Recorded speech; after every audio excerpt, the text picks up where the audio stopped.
You're listening to Finding Fortitude, a podcast that aims to help former athletes take good care of their minds and bodies through sustainable, evidence-based health habits. I'm your host, Dr. Tori Williams, a physical therapist, coach, and fellow former athlete who is ready to be part of the change in healthcare and who is on a mission to learn and share about all things health and well-being so that you can be equipped with the knowledge and tools to live your best life. As a reminder, nothing shared on this podcast should be considered medical advice. Let's get started.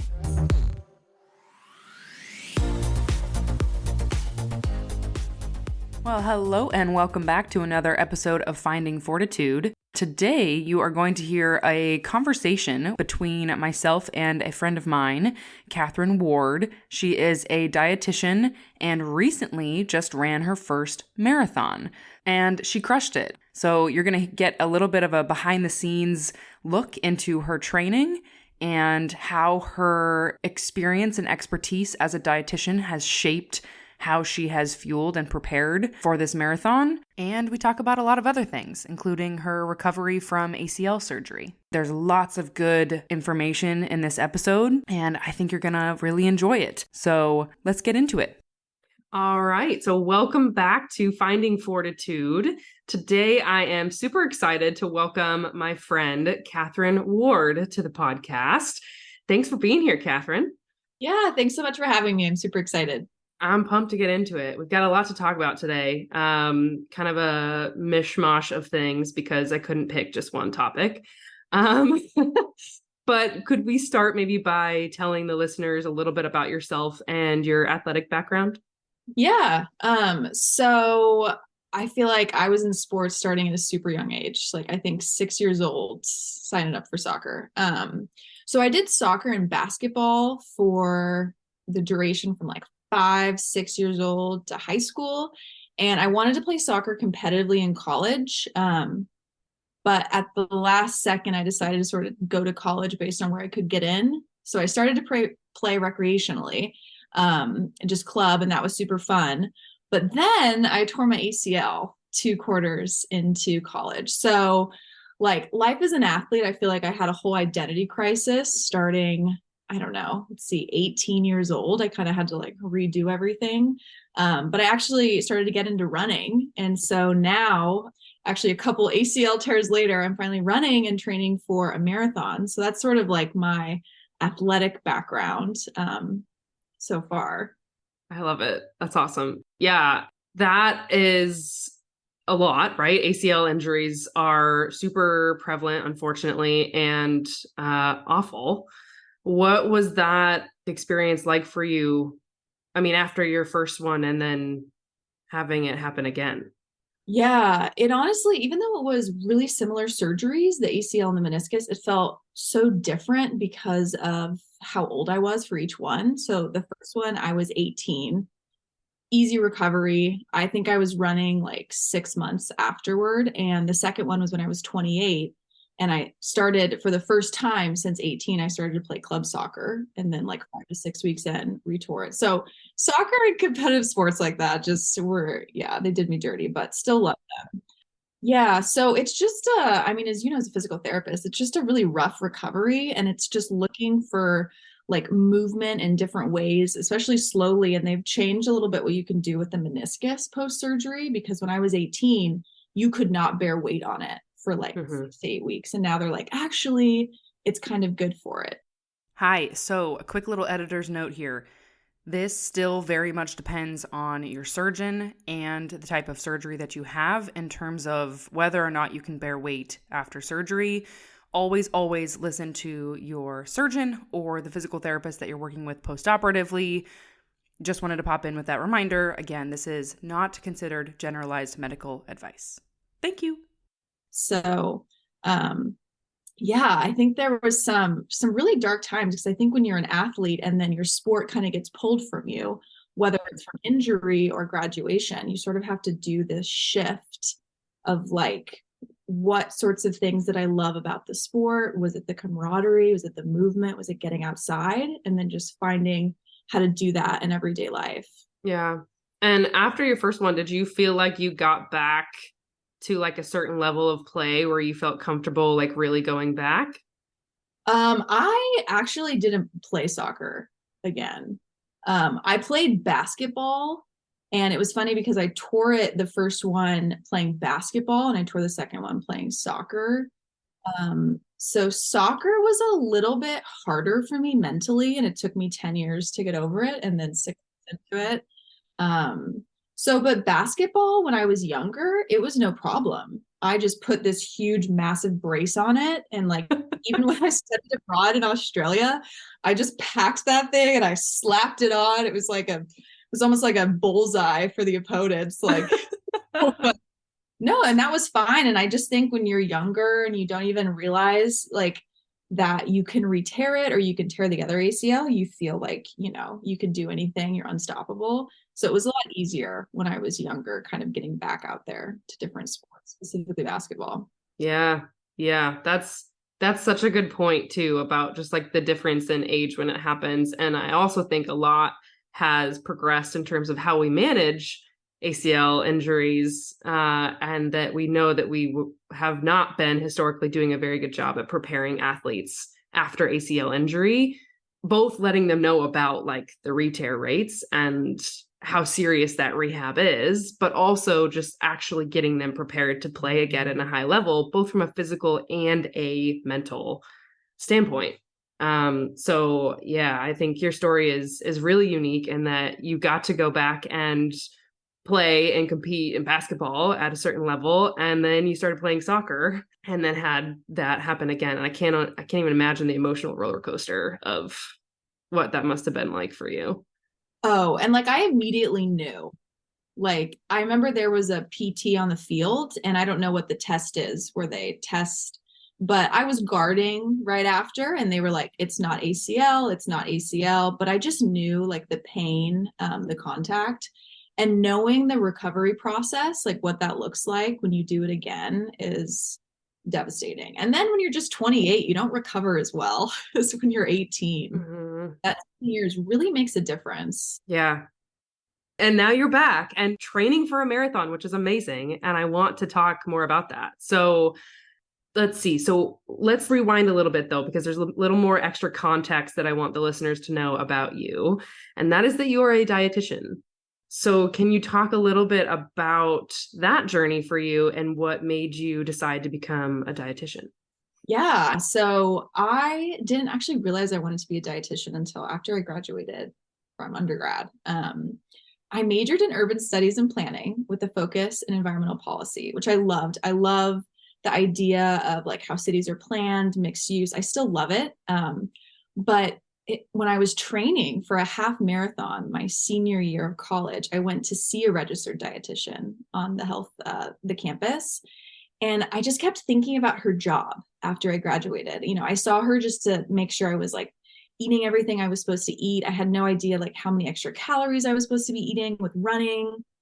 And so after I graduated, I moved to Boston. And then finally during a snowstorm, when I had some time to think about what I wanted to do, I decided I wanted to go back to school and become a dietitian. And I just thought of that dietitian that I saw when I was training.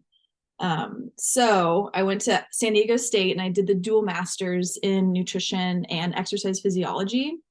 And I ended up teaching an exercise physiology class there. So I've always loved like the way exercise and nutrition is combined. So currently I'm a dietitian in a hospital setting, but I'm also a sports dietitian, which has been very helpful in my own marathon training, as you can imagine. Mm-hmm. Yes. And just in conversations that we've had for the listener, Kathryn and I are friends behind the scenes as well. And I actually met her for the first time right after she tore her ACL the second time. Yeah. So like that's where our journey began in San Diego. And so that's my earliest memory of you, is you walking around with like a crutch in your in your brace, which like, oh wow, how far we've come. And we really have, which is amazing. So yeah, let's talk about your marathon training. So first of all, when is the marathon? December 3rd. It's the California International Marathon in Sacramento. Mm-hmm. Okay. And you have been training for how long now? Oof. That's kind of a tough question to answer because I started running again January 1st. And I started building mileage up probably seriously in April. Okay. So, and then I started the actual training block in July. Yeah. Okay. And then before like January of this year, you obviously you played soccer, you played basketball, like running was a part of sports before, but when did you really take up running kind of just as a sport in and of itself? I started running in college and I've always just run recreationally. And I tried running. So let's see, when I tore my second ACL, I was 28. And after that, about a year, I tried running. And I don't know if there was like some scar tissue and just things going on that my body just wasn't loving. So I'd have to do a lot of like stopping and walking and then running again. And so I didn't actually think I could run a marathon or a half marathon ever again. But I just sort of decided come January that I would like really try to see. And then I could run a mile and my knee was fine. And I think a lot of it had to do with I focused on strength training like for probably 2 years before I started marathon training. But I think that's just because of the imbalances from the ACL, because, quad just looks so sad after you Yeah. take. Absolutely. Yeah. And so for timeline's sake, so you are 30. I'm 33. Okay, 33. Yeah. Okay. And so tore the ACL at 28.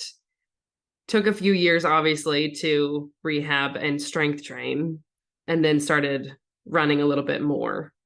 Yeah, because let's see. So I lived in San Diego up until about a year ago. And so I would try running in San Diego and I would run like a couple miles, but it really wasn't anything longer than that. And I would just always feel like I would have to kind of stop and stretch my knee out. So there were just some things I was working on. And I'm like, I think that there seems to be like a weakness. There needs to be more strengthening. So I think that was really the biggest key for me to just keep running like pain-free. Mm-hmm. For those listening, like I didn't pay her to say this, okay? Like strength training is like so incredibly important for runners. Like full stop there. But especially if you have had major injuries like an ACL surgery. I think oftentimes it's not stressed enough how important it is to get quad strength back and just build up overall capacity after that surgery to be able to run and to reduce your risk for injuries elsewhere if we're kind of, offloading or stress shielding away from that knee. So yeah, I love that was part of your journey because that makes a lot of sense to me in my PT brain. Okay, so then what has training been like for you? Like, have you come across any like aches, pains, issues? Has it been pretty smooth? It has been pretty smooth up until probably a month ago. And I know that before this, I had asked, I said, hey, Tori, I got a weird hamstring thing. And now, Tori, it's totally fine. It is completely fine.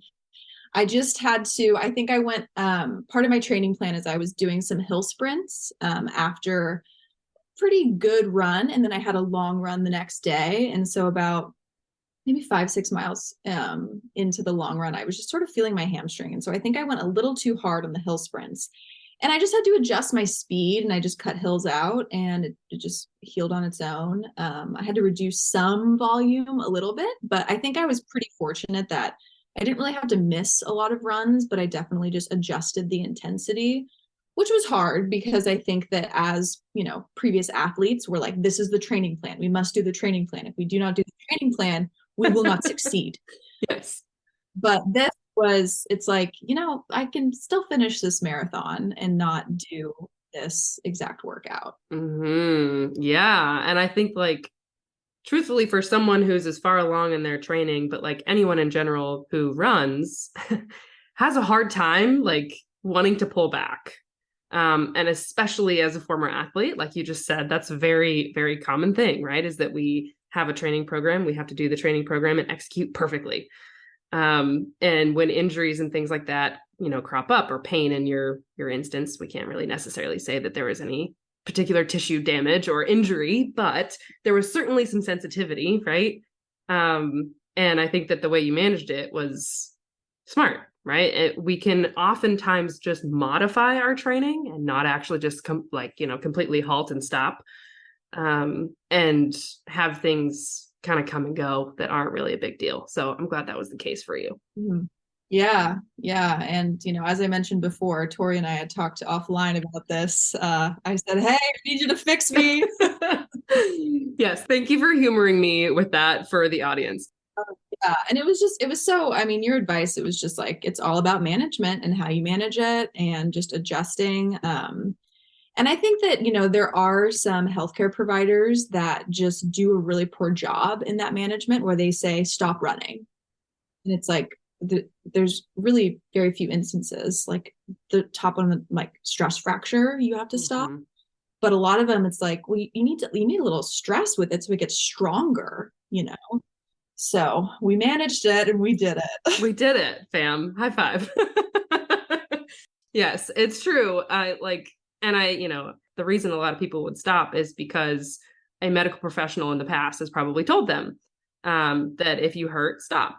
Don't do that. Something hurts, don't do that. Well, sometimes that's the case, but oftentimes it's not. And I think that that's kind of the lazy way out, is by just telling people to stop their desired activity when there are many more options more often than not. So, okay. So how do you think, kind of shifting gears here, that your knowledge and experience as a dietitian has maybe altered or prepared you for training for a marathon? Well, I'll just give you a side-by-side comparison of my half marathon when I wasn't a dietitian, nutrition strategy, to compare it to what I'm doing. So when I was, the ripe age of 21 and ran my half marathon, I just thought that I could do it with water and absolutely no nutrition. And I remember, they teach you nothing new on race day. You're supposed to do the same thing. And I was just so fixated on that. But on the last aid station, when I accidentally drank Gatorade, I thought there was going to be an issue. I thought I would have GI issues. So fast forward now, 28 or 33, I wish. Dietitian, we are fueling for the workouts, and we're also consuming the carbs needed. There are specific recommendations that we even know now from the science of, like, this is the amount of carbs per hour when you're, running a certain distance that you should be having. So I always bring extra gels with me on my run, and I have carbs and sodium in my water. I'm never drinking plain water. So you could say that it has a huge impact on the way that I train.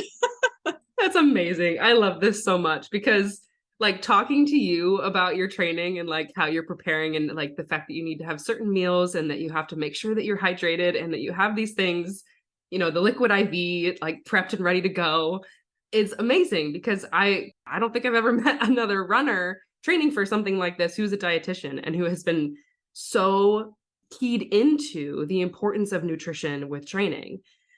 So can you talk a little bit more detail about that? Like in terms of, let's just say, like carbs, maybe pre-run,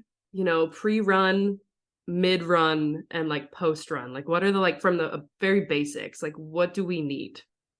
Yeah, you did a great job separating it, because you really do have to think about it, like fueling before the run, during the run, and after.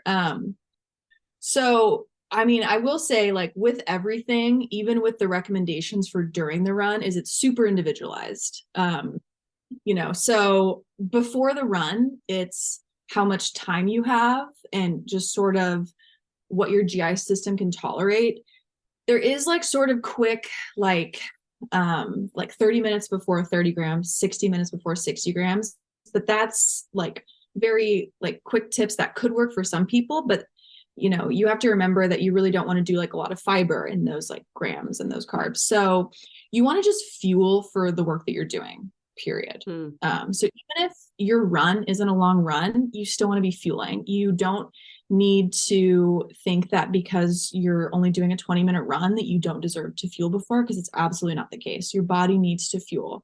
You need carbohydrates. So Some people can tolerate a bigger meal, like oatmeal, and they can do a little bit of that fiber, but other people, they stick with like white bread, toast with honey. And then other people, their GI system is just so unique where they need to do like liquid carbs and liquid nutrition. And maybe they don't have a ton of time. Like they need to wake up at 5 a.m. They just want to like eat half of a banana and go. So it really depends. But I think just beforehand, you just have to get something in you that you can tolerate, some kind of fuel. Okay. And then during the run, so typically if it's less than an hour, you can do water. If it's hot, I would add in some electrolytes, like some sodium. But when you go over an hour, the recommendations are typically like 30 to 60 grams of carbs per hour. And there's so many products out there that you can, some people prefer to do like chews and other foods. Some people like to do like there's this company called Scratch that has this super high carb formula. It was actually developed by a dietitian that started the company. And like, this is fantastic. I love it. So for people that just can't do a lot of like food or, it's really hard when you're running to take in nutrition because you're competing with breathing and eating and it's very uncomfortable. So some people just prefer to drink something. But we typically recommend like 30 to 60 grams, anywhere up to like 90 grams if you're going over like 2.5 hours, like, so those like marathon ultra endurance events.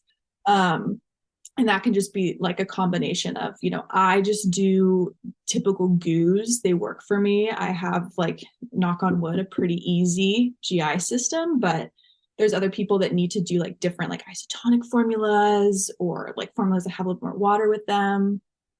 So that really, once again, very individualized, but that's a recommendation for during. And it's very important when you get over the 90-minute run because that's when you're getting into your glycogen. So less than 90 minutes, if you're fueling, you usually have enough glycogen you ate, but over 90 minutes, you're really starting to get into your glycogen stores in your body. So all the carbs you have stored in your body, for endurance events. And so going into the after, it's important that if you're running over 90 minutes, like as soon as possible, like, if you can't eat for 20 minutes, it's not like your glycogen, you'll never replete it. But you really want to make sure you're getting in carbohydrates. Usually recommend like a 3-to-1 carb to protein ratio. I think like the science is typically like 4-to-1, but some people find 3-to-1 is just a little bit easier and doable and like fills them up. I prefer to do liquid nutrition because when you run for a really long time, your appetite is usually suppressed. So it's really tough when we're learning, like, I'm supposed to eat when I'm hungry. When you're training for a marathon, I like just kind of discourage that all of the time because you're burning so many calories that you need to almost like be ahead of the game. Like you need to like be fueling, like even during the run, it's like, well, I'm not hungry during the run, but I'm fueling in a gel. Like, for example, my friend did like 10 miles with me today. And, we were talking about like doing a gel or not during that time. It's 100 minutes. And so we were just kind of talking about it. Well, it's going to help you during the run. It's also going to help with recovery. Like all of the nutrition you have during a run will help with recovery. So basically carbs are, king and queen. I love it. And that is like super important, obviously, not even just for running, but for any other extended like endurance type sports, I would think. And just competition in general, fueling is probably going to be important.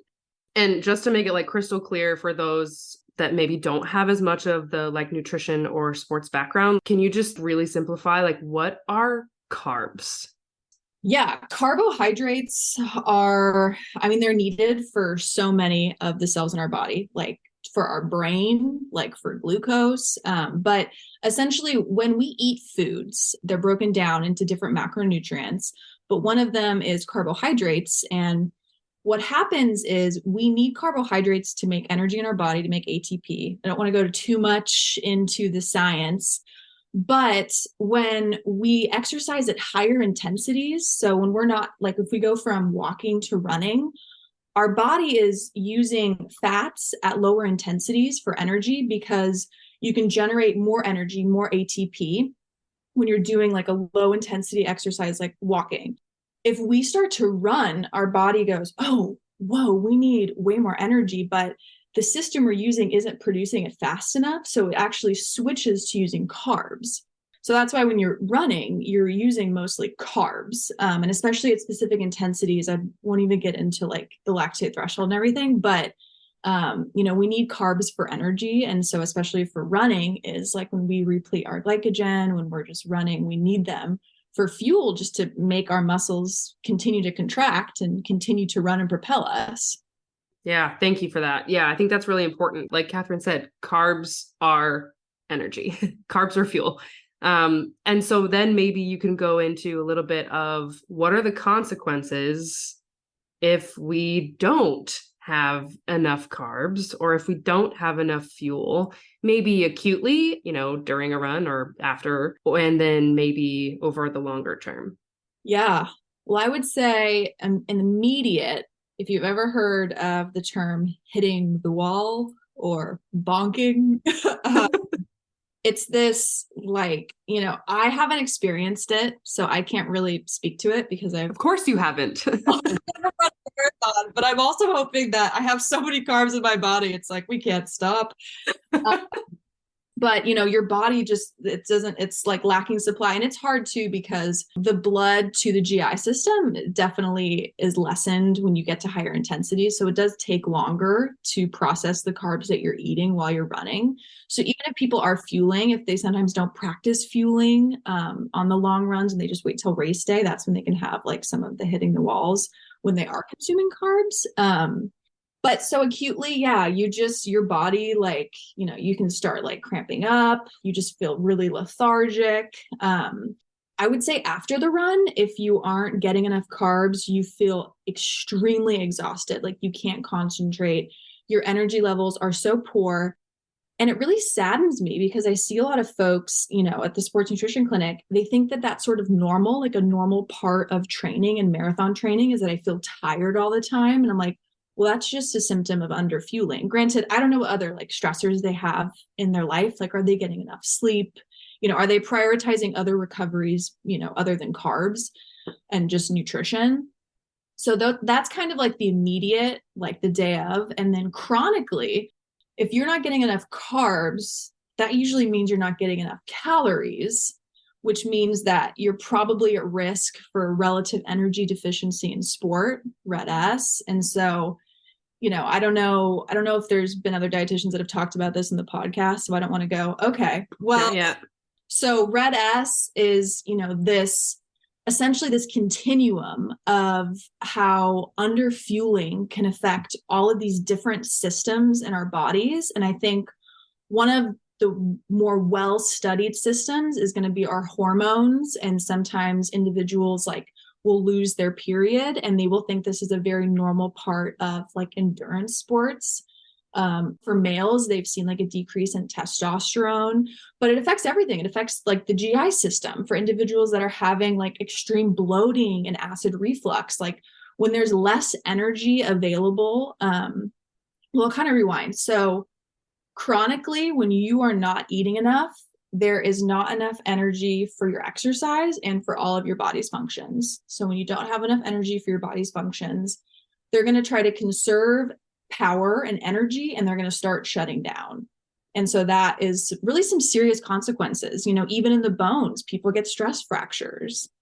And I see that all of the time, unfortunately, because they're either just only eating when they're hungry. They don't maybe know the kinds of foods and the amounts to eat. They're not eating enough carbs. So, it is really important, especially when you're doing like endurance sports, to really make sure you're fueling for it, because there can be serious consequences if you don't. And that's not a scare tactic. It's just the truth. Yep. So. Yeah. Thank you for that. Yeah. I no one has gone into RED-S yet before on this podcast. And I think it's such an important topic. And I work with a fair amount of runners. I wouldn't say that that's my primary population, but it is something that I'm always have in the back of my mind in terms of screening for issues or pains that they're having, because that can be a very serious issue. And that is, like we talked about earlier in terms of things where you're going to pull back and ask them to stop. That is one exception where that is a full stop. We are not running for a while in order to make sure that this clears up. So to the nutrition piece, I think that with athletes, there's kind of this fear of, I think there's two sides, at least that I see commonly. One is I'm going to eat too much and I'm going to gain weight. And two is I can eat whatever I want because I'm running X amount of miles and I'm not going to really care about like, the ratios or what kinds of quality food I'm getting. I'm going to work it off so it doesn't matter. Can you kind of maybe touch on those two sides, and maybe do you see those things come up for you in clinic as well? Yes, they they come up at clinic all the time. Mainly I see the first. Individuals are very afraid of gaining weight. And so what has happened is they've chronically underfueled to the point where their body's resting metabolic rate has just started to drop. And so their body is operating at a much lower level caloric wise than somebody that would be fueling for the work. So, when I give them recommendations for calories and carbs, they're very afraid because that is so much higher. But reality is, if you slowly increase your calories, there is an insignificant amount of, body weight that you gain. And they've actually done these studies on individuals that are battling like severe eating disorders with anorexia, where they've increased their calories. But there is a fear, and I think that is a deeply rooted belief with endurance sports and being like kind of a weight centric sport. We used to think that you needed to have an ideal body weight for your racing weight, and it's absolutely not true. I think that some people's argument is like, well, look at the elites. And I was like, the elites, we're looking at genetics. Like, we're not looking at people that have trained to look at this body weight. Like Olympians, it's in their genes. And so there's a reason why we don't have cutoffs for different things for body fat percentages, because we don't know. There's nothing in research that is showing that having a specific, body fat percentage is going to make you perform better. And it's certainly not going to make you feel better. So I do unfortunately see that a lot. And I just think it's about like educating, the importance of preventing red S and seeing the relative energy deficiency in sport. And I think that when they see the different systems of their body that have been affected for them personally, it's very powerful if they see like, you're saying that my GI issues are tied to me under eating. I'm like, I think that it is.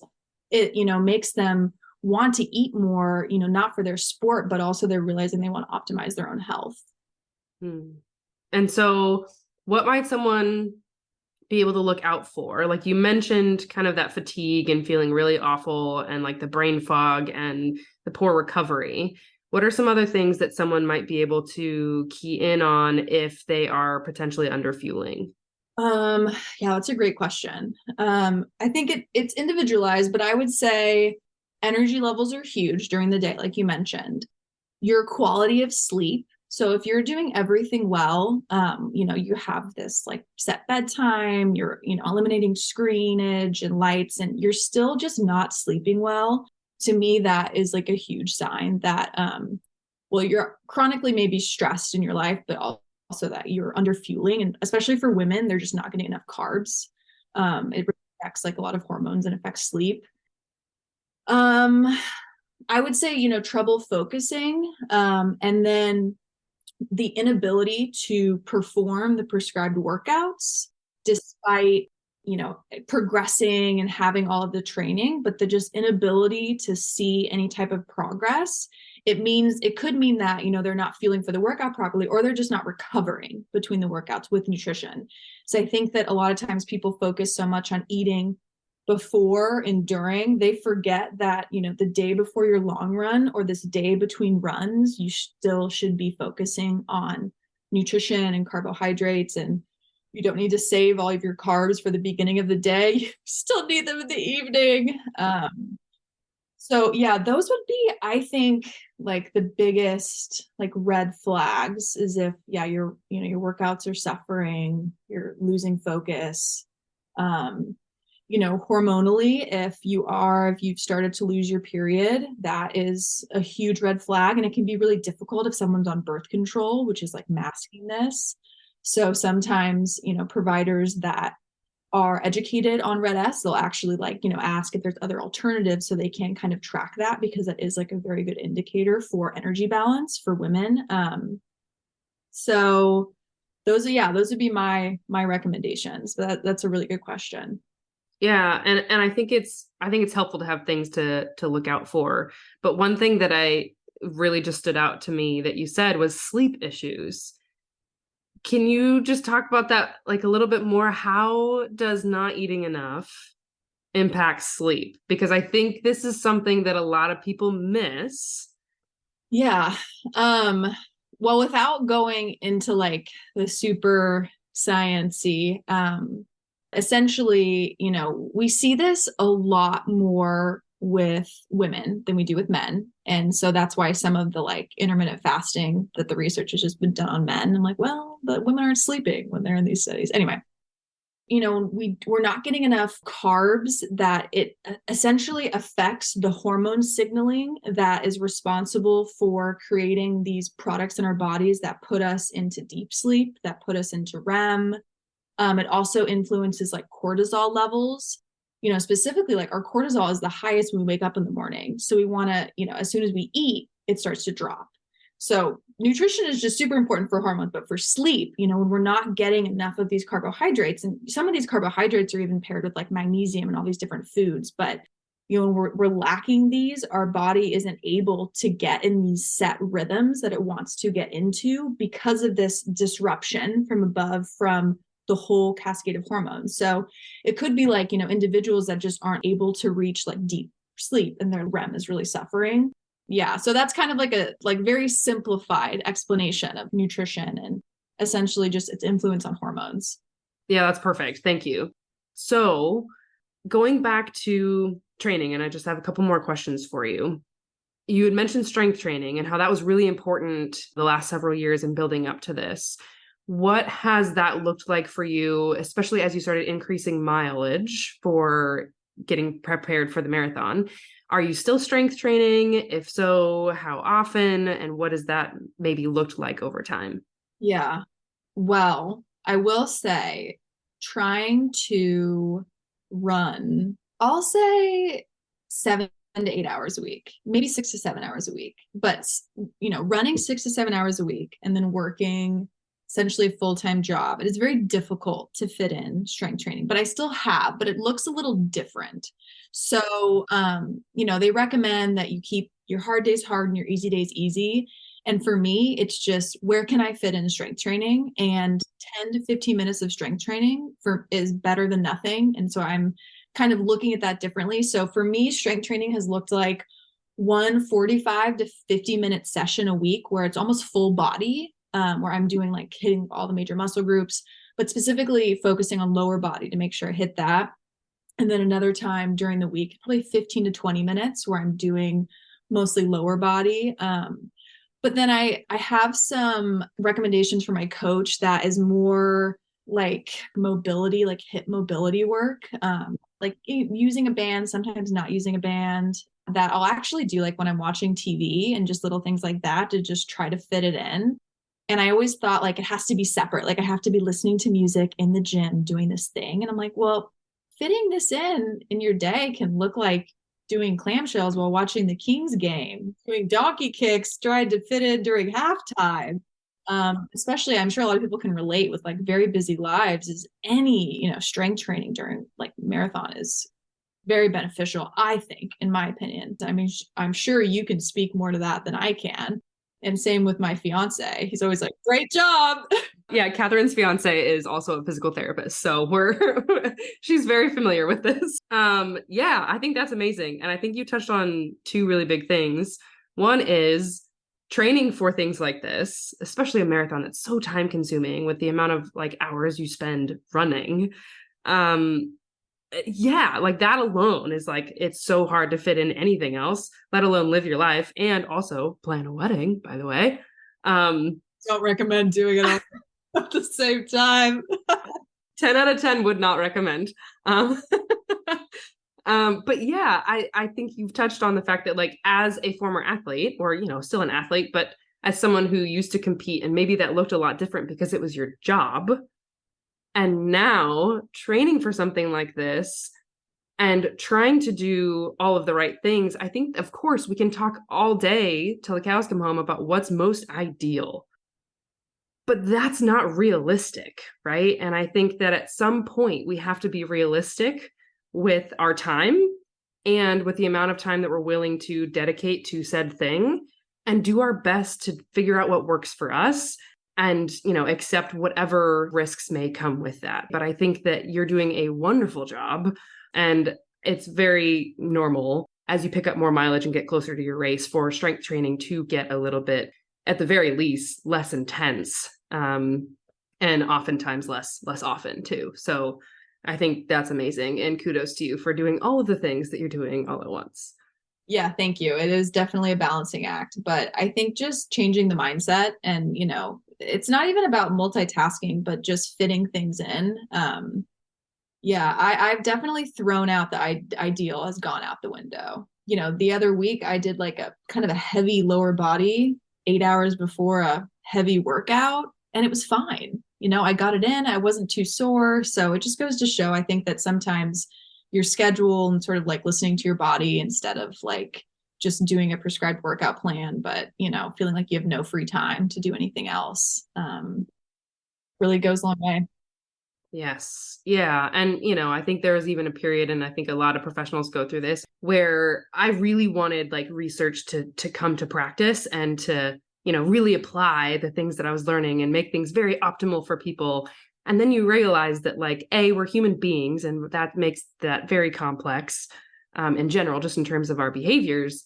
But two, what is actually realistic and what is actually desirable from that human being in front of you. And I think that leaves a lot of room for individualizing training and programming and all of that. So, okay, well, it is getting dark where you are. So I'm going to try to wrap things up. You're slowly disappearing into the background. So let's wrap things up a little bit here. Is there anything? Oh, yeah. Sorry, really quickly. When you were saying the realistic, it just, for some reason, it made me think of, I think for endurance athletes, the recommendation, and I feel like some of my colleagues are going to just kill me if I get this wrong, but it's like 6 to 8 grams of carbohydrate per kilogram is how much you should be eating in your entire day. And Tori, I sat down and I looked at how many carbs that was, and I started laughing because there was no way I would ever be able to meet that while eating protein, and because that's just one macronutrient. So it just made me think about like, yes, this is ideal and probably elite athletes can do this, and it has been shown to improve performance, which is why these recommendations exist, but it's sometimes not realistic. Like, you know, you definitely need to individualize. So I just had to share that. It made me think of Yes. And it's okay to be imperfect and to not get it right all the time, because that is a silly thing that we imposed on ourselves as athletes that no longer serves us and probably never served us to begin with. And so it's super important to be okay with a little bit of messiness and uncertainty, like both from a training perspective, but also from obviously nutrition too. Yeah, 100%. We're human beings trying to do the best that we can. And, you know, if you miss a couple training runs, you don't get the amount of carbohydrates right on your run, you don't get enough sleep, but, you know, we're doing the best that we can. So I just think, yeah, you know, kudos for people that are like even out there, you know, trying, working hard, doing all these things. They shouldn't try to beat themselves up over not meeting specific recommendations. So like even the things I mentioned, like the carbohydrate ranges, some people work really well over it. You know, it's all about individualizing essentially. Yeah. Awesome. Is there anything else that is like on your mind after talking about this, or anything you think that's really important for people to know, like dietary considerations for runners? You know, I think that obviously people, will hopefully take a lot of this episode for nutrition, but I just think that, if you are recovering from an injury, hopefully not an ACL, but any kind of injury, even if the path ahead, it just never looks like you will return to the same level of sport or different things, you never know. You can't predict, obviously, the future, and you just never know what that's going to look like. Like if you would have told me in 2019, 2020 that I'd be running a marathon, I wouldn't have believed you. I would have thought that there's no way that I could run. And I, was kind of just used to it that, I'm biking now and I can't run. So you just never know what, your body's capable of. And especially with, rest and, restorative and strength training, there's just a lot that you can accomplish and that any individual can do. And so I just don't want anybody to put limits on themselves. Like I feel like I did for far too long, maybe for years where I didn't need them and I could have started running. So if you resonate with that, it can look different and it will look different for you. Oh my gosh. Yes. You are strong and adaptable as hell, and very resilient. And I think we underestimate that a lot. And it's tough after a big injury like that, especially second time experiencing that injury. And I can only imagine how hard that is, but you're spot on. Time is often your best friend. And sometimes it's going to take longer than you think it will. But if you stick with it, I think that's the important piece. And then of course, like you don't have to do it by yourself, right? So if you have a goal or if you have something you want to work toward, get the help of a dietitian, get the help of a coach, get the help of a physical therapist, whoever it might be, to help you along that journey and can kind of give you some guidance with that. Yeah, 100%. And I think that if like anyone thinks that they are suffering from any of like the relative energy deficiency in sport, I think pairing up with a dietitian is very helpful because there are a lot of like nuances in the energy that we expend, and that it is just helpful because I think a lot of times we underestimate for athletes how much they really are burning. And so sort of the educational piece, and especially if like you're someone that has suffered from like chronic stress fractures, you don't really know what's going on. You don't really know the root of all these injuries. It's kind of sounding like nutrition to me. So, and probably strength training, right, Tori? And probably strength training. I was going to add that in there. Yes, I love it. It's a dynamic duo right there, nutrition and strength training. Speaking of, if anyone does want to connect with you, I know you work in the hospital and the clinic. Do you want to share like your Instagram or your email or anything like that? You also do not have to. Well, I mean, I feel like my work email is probably fine. My Instagram is sort of like my personal Instagram. And so there's really not a whole lot of nutrition stuff that folks can get. But my work email, kbward@ucdavis.edu, especially if, you're not in the Sacramento area and you maybe want assistance finding sports dietitians in your area because, a sports dietitian is not the same as a sports nutritionist. That could be a whole other we didn't even talk about that. But just know, the term registered dietitian or registered dietitian nutritionist, RD or RDN, these individuals have gone to school, they've done this dietetic internship, they've taken an exam. They're the ones that are qualified to help you with nutrition and sports nutrition or whatever nutrition issues you need. But, anyone can be a nutritionist. My fiance can be a nutritionist. Anyone can. It's completely unregulated in the state of California, unfortunately. So it can be kind of confusing. So if folks, kind of need help on where to look for that, definitely contact me and I can try to help as best I can. Awesome. Thank you so much. That was super important. I'm glad you touched on that. But thank you again for coming on and chatting with me. This was super fun. And because of stupid daylight savings, it is now getting dark. So before someone comes up behind you in the dark and murders you, I'm going to go ahead and call it. Thank you so much for coming on. I appreciate you. And I'll have to have you on again and oh my gosh, talk about more fun things because there's lots of tangents that we can go down and more to talk about. Yeah, this is so much fun. Thank you so much for having me. Awesome. All right. that is it for another episode of Finding Fortitude. I've got some more really awesome guests coming up, and I'm excited for you to tune in. So if you like this episode, let me know. Give us a rating, comment, let Kathryn know how awesome she is and that we want to have her back on the pod as soon as possible. And that's it for now. See you guys next time.